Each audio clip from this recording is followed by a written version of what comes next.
It's on the inside cover of every New Zealand telephone directory, the emergency number you reach for in times of crisis. But March 2003 begins with unsettling news. Dialing 111 doesn't always work, as this Daily Post front page story reports. In this case, the lack of a police response is due to the emergency call being mislaid at the Police Northern Communications Centre in Auckland.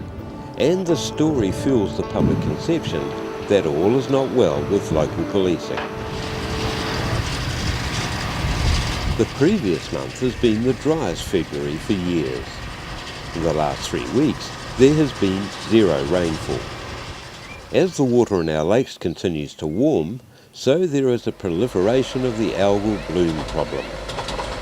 Now the eastern side of Lake Rotorua is affected, and at Holden's Bay, Hannah's Bay and the Ohau Channel, the warning signs are up. At Lake Rotorua, where the entire lake is now subject of a health warning, the problem has become even worse. Overflying the lake, millionaire publisher Barry Coleman releases photographs that show the spread of discoloured water. He calls it a disaster of oil spill proportions. National television starts to take a closer interest, interviewing lakeside residents, adding to the general sense that the district's natural beauty is in dire straits. Countering this, the Rotorua Review runs this story, in which O'Kerry resident Lindsay Brighouse makes light of the water dangers. Health warnings were being put in place by the Medical Officer of Health, and I think Lindsay felt these were over the top, sort of claimed that because there weren't streams of people going to the hospitals and doctor surgeries with issues relating to contact with the water in Lake Rotorua, and he felt that maybe the water testing procedures might have been a little bit too stringent. Of course the Medical Officer of Health was in a difficult situation because if anything did happen in terms of health, they were going to be under the gun if people did have health issues. At the District Council, the long hot summer has brought another water problem, the lack of it. We had to ask the community to be careful with watering and the use of water.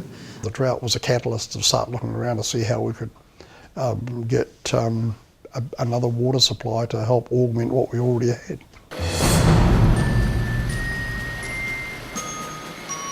Rotorua is going to need more water, and the council's engineers are recommending that some of the extra water should come from here at Taniwha Springs.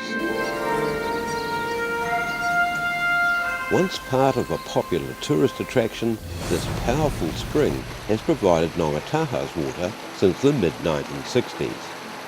The consent to take water from Taniwha Springs had expired, and we had made a new application for its renewal, and so that in itself was causing a lot of discussion. The new application not only asks for the taking of water from the springs to continue, but to be substantially increased. But the spring also provides 3/4 of the flow down the Awaho stream, a flow that local iwi claim has already been spoilt by the spring's use. We didn't want to upset the tribe either, because they've always Ngātauranga Wewehi, and my deputy mayor came from there as well, and that didn't make matters any easier because he had to put his own opinions to one side. The river was my playground. It provided us with fish, water, and to see the council wanting to extract almost triple what the present take was, that caused me a lot of angst. Not only that, the stream mouth is one of the most popular fishing posies on the lake, and an important cold water refuge for trout as the lake warms over summer. Ngāti Rangiwewehi and Eastern Game and Fish joined forces to begin the long fight against council plans.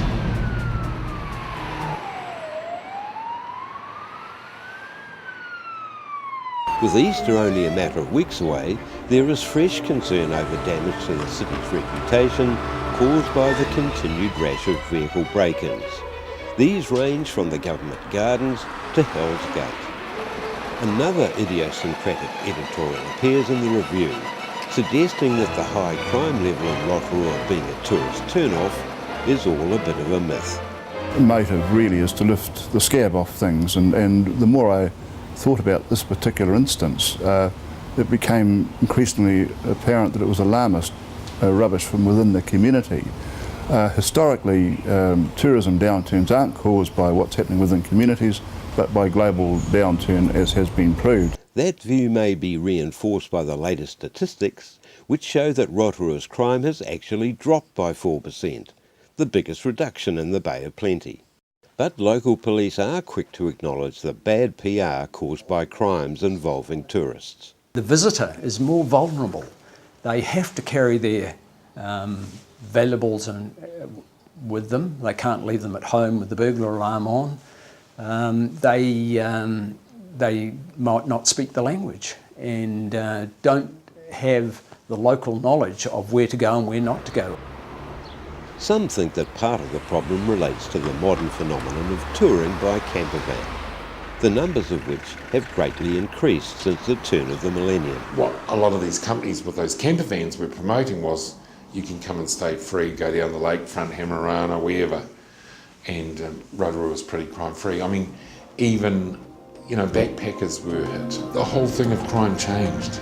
Part of that change is being brought about by the huge and still growing communications revolution brought about by mobile phones. There were clever people coming in from outside of Rotorua too, and then the mobile phones sort of came into play, and you had cars parking up and people walking along, especially the Golden Mile of Fenton Street with all the motels.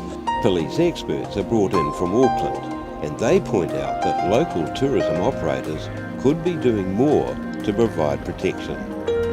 And some of them are already trying.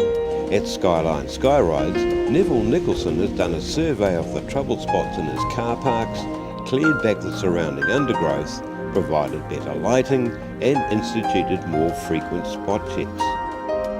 Others have promised the quick installation of security cameras, and just as well, with the busy Easter weekend just around the corner. It's Easter that again has got Scotty Watson hot under the collar. He's lost faith in the ability of parliamentary process and Steve Chadwick's Easter Sunday shop trading bill to win Rotorua retailers the right to trade throughout the Easter period. It's crazy. He's calling for business operators to rebel and flout the law, never mind the $1,000 penalty. But at last, central government is starting to take notice of another Rotorua issue. Opposition environmental spokesman Nick Smith has made a visit to town to check things out on the lakes for himself. And in Wellington, there is at least an acknowledgement of the scale of the lake's water quality problem. It was a relief. We'd had some discussions with the Minister and with the Prime Minister about this whole issue off the record to say, we really can't do it by ourselves. It's got to be a partnership between local government, central government and regional government. And yes, it was quite a relief that at least they were coming to the party.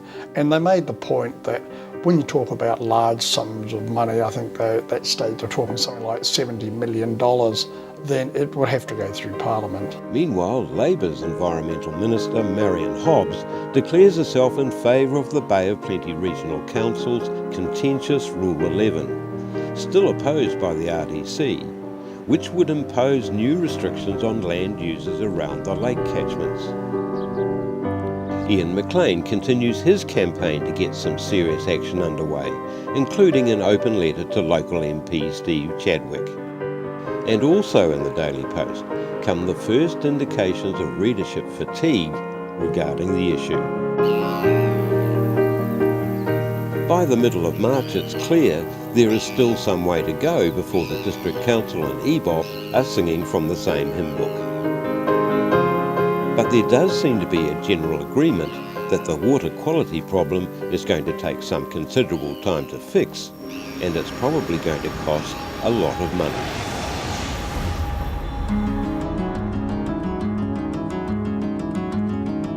But there are some other more immediate financial considerations for the district councillors to reflect upon. Since the beginning of the year, council staff have been doing the sums and discussion begins on setting the district's annual budget. Things are adding up to a 6.6% rates increase. The Mayor is hoping to keep the increase to around the present inflation rate figure of 3.3%. As the leader of a team, you talk to your team and say, well, what are your aspirations? Do we share the same aspiration and goals? And if we do, we've got to decide what we want to cut out and what we want to leave in. It always starts off with the wants and the desires of either the community, the staff, putting forward what is desirable, and then councillors' wants. Then we have the big battle. For the first few years of my time here, it was always quite a challenge to require council to appreciate that CPI, in terms of the impact on our business, doesn't have much influence. Oil prices the cost of bitumen is a much more important indicator of what's going to happen to our prices over the next 12 months. The discussions are long and sometimes heated. There is some serious pruning. We knew it started off with 6.6, but we knew it would not end up. But even through the course of the time of pruning, sometimes there's some things that people want back up there. Our community wasn't buoyant, it hasn't grown for a long time. There weren't the jobs being created. There wasn't the higher incomes. 2003 was pretty tough times. All the issues were plainly put to me about the pros and cons of the rate increase. So definitely there was lobbying. I have to say, as a council, most of the time, and to this day, most of the time it's very independent views about how you're going to council, but sometimes on some issues there is lobbying, especially when you get a feel that it's going to be a very close vote. Projects are deferred. The council's own growing staff list is questioned. Then there are some easier targets, like the district library. It's been almost too successful for its own good. For its population, the Rotorua Library has one of the highest memberships in the country, almost 39,000 and growing, with 7,300 users in an average week. The demand for new books is high, and keeping up with modern library technology is expensive. But along with other cutbacks, the library budget is slashed accordingly. The Daily Post reports that some sharp bookwork has cut the original budget increase estimate of 6.6% in half. There may be some disgruntled councillors, but the Mayor is well pleased.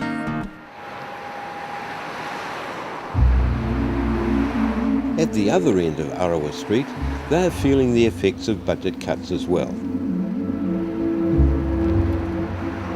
Since the start of 2003, Rotorua Hospital has started to see the benefits of increased funding after years of being cash-strapped.